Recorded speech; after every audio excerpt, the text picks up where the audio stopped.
আমার জিনিস যে ধরে আমি তার সাথে এমনই করি, কারণ আমি ভালো শিক্ষা পাইনি। ভালো শিক্ষার বয়সে অবহেলা পেয়ে বাড়ি ছাড়তে হয়েছে, রাস্তায় বড় হয়েছি, এইভাবে কথা বলতে শিখেছি।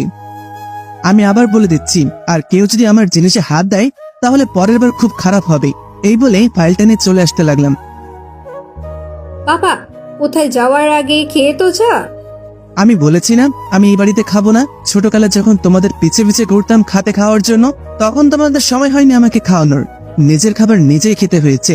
এসে দেখেও যাওনি আমি খেয়েছি কিনা, এখন আর দেখাও লাগবে না। এই বলে চলে আসলাম। কোথাও গেলে বাড়ি থেকে গাড়ি নিয়ে যাস। আমার কোথাও যেতে হলে আপনাদের গাড়ির প্রয়োজন নেই। এতদিন আমি নিজে চলাচল করেছি, কারো গাড়িও লাগেনি আমার, আর আজও লাগবে না। এই বলে বাড়ি থেকে বের হয়ে একটা রিক্সা করে কলেজের উদ্দেশ্যে বের হলাম। কলেজে ভালোভাবেই গেলাম। রিক্সা থেকে নেমে সোজা কলেজে গেলাম। একটা ছেলের কাছ থেকে প্রিন্সিপাল স্যারের রুমটা জেনে নিলাম। প্রিন্সিপাল স্যারের রুমের বাইরে এসে দাঁড়িয়ে আমি বললাম, স্যার আমি আসতে পারি? আসো। ভেতরে গেলাম। তোমাকে আগে এই কলেজে দেখি নাই তো। স্যার আমি এই কলেজে ভর্তি হতে এসেছি। ও, তোমার কাগজপত্র এনেছো? স্যার।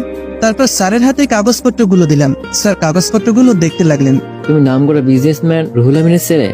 যদিও বাবার উপরে রাগ করে আছি, তবুও কলেজে ভর্তি হতেই বাবার নাম দেওয়াই লাগবে। তুমি তো খুব ভালোই নাম্বার পেয়েছো, আর আমি তোমাকে ভর্তি করে নিলাম। আর চাইলে আজ থেকে ক্লাস শুরু করতে পারো। না স্যার, আজ থেকে না, কাল থেকে শুরু করব। আচ্ছা, আর তোমার কোনো সমস্যা হলে আমাকে বলো। Okay sir. তারপর স্যারের রুম থেকে বের হয়ে এলাম। তারপর আমি কলেজের মাঠে আসতেই কয়েকজন ছেলে আমার সামনে আসলাম। স্যার, আমার ভুল না হলে আপনি আর্মি ক্যাপ্টেন রিমন, তাই না? কিন্তু তোমরা আমাকে চিনলে কি করে? আমাদের মেজর স্যার পাঠিয়েছে আপনাকে ওই মিশন সহজ করার জন্য। ও, এখানে কথা না বললে ভালো হয়, ওইদিকে চলো। স্যার চলুন। তারপর ওদের সাথে কলেজের পেছন দিকটায় গেলাম। কলেজের পেছন দিকটা একটু নির্জন। এবার তোমাদের পরিচয় দাও। আমি আশিক, আমি শুটার। আমি জয়, আমি খুব দ্রুত দৌড়াতে পারি।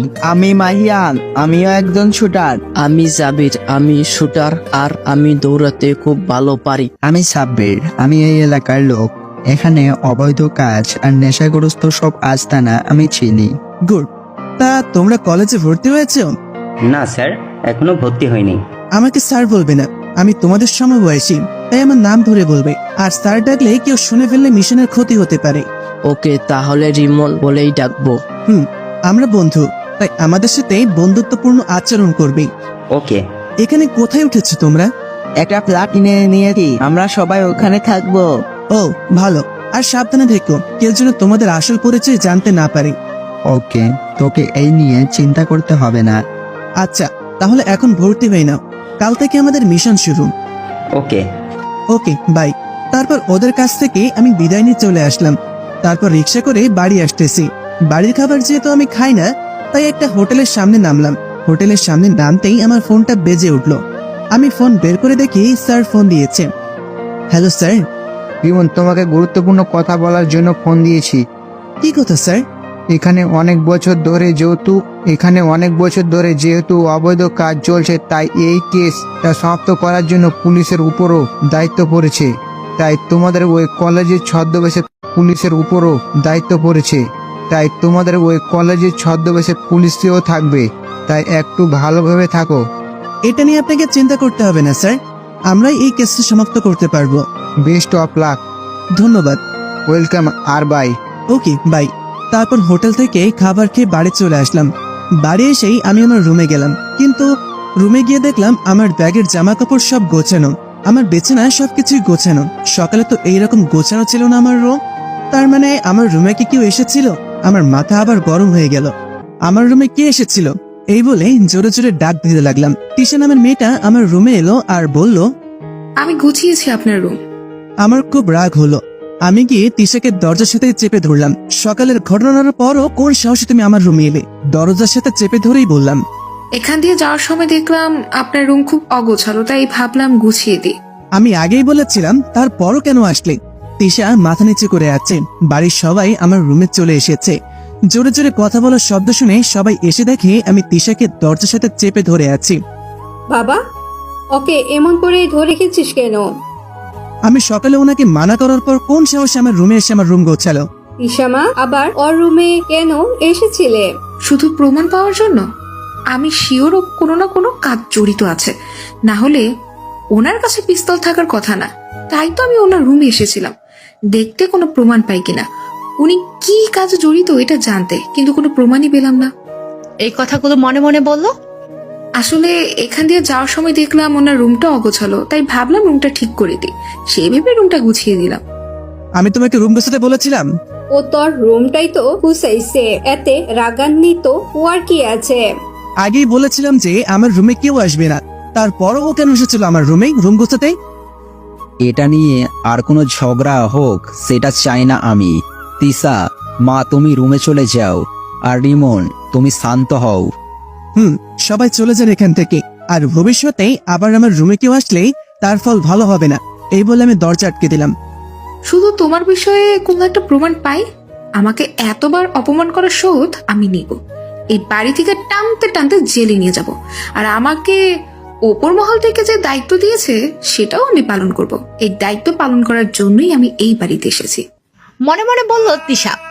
তারপরেই সবাই আমার রুমের সামনে থেকে চলে গেল। না, এই মেয়ের কোনো না কোনো উদ্দেশ্য নিশ্চয়ই আছে, তা না হলে এমন অপমান করার পরও আমার রুমে আসতো না। আমাকে আরো সাবধানে থাকতে হবে। পকেট থেকে আর্মির কার্ডটা বের করলাম।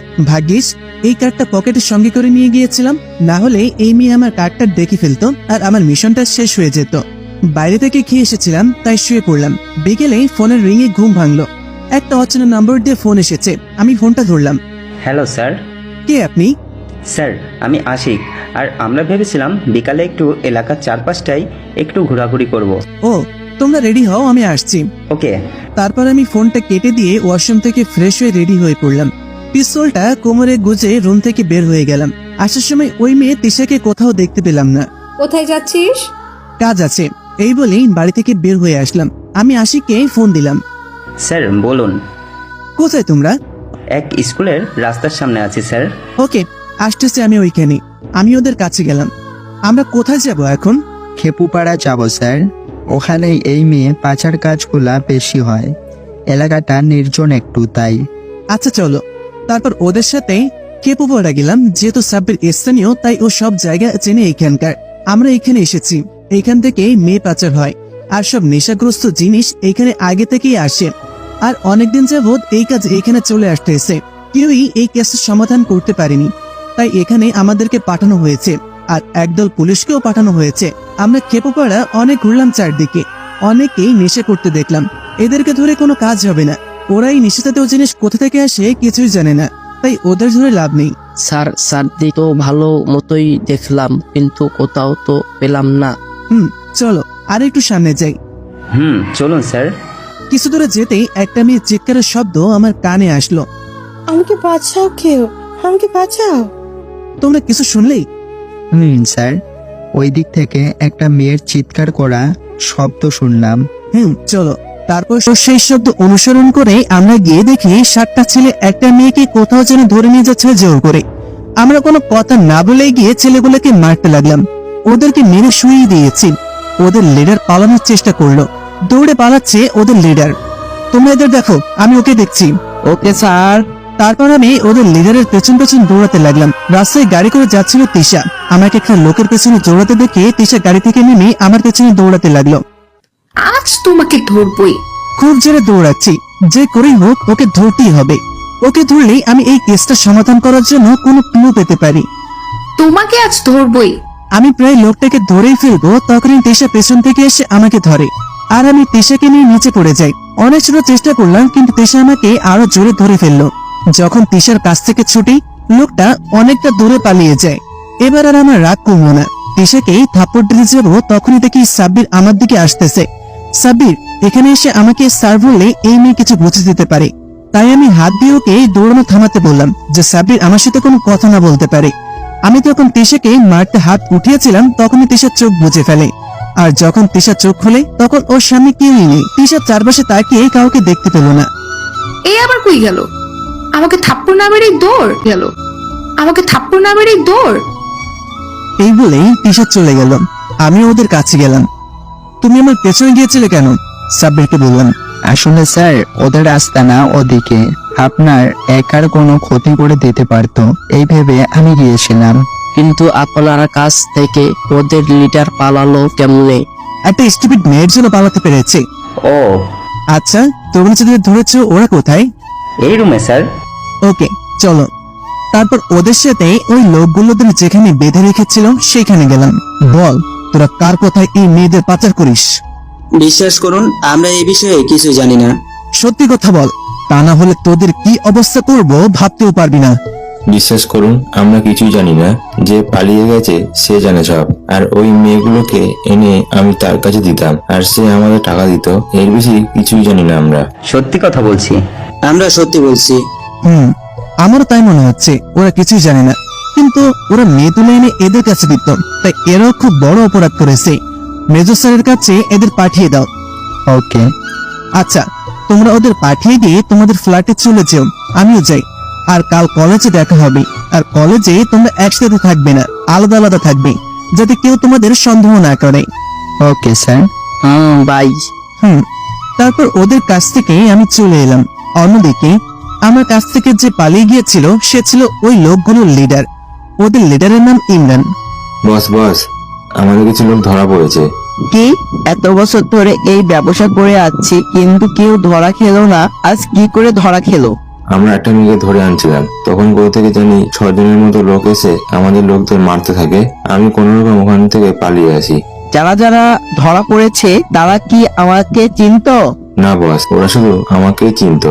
ও, তাহলে ওরা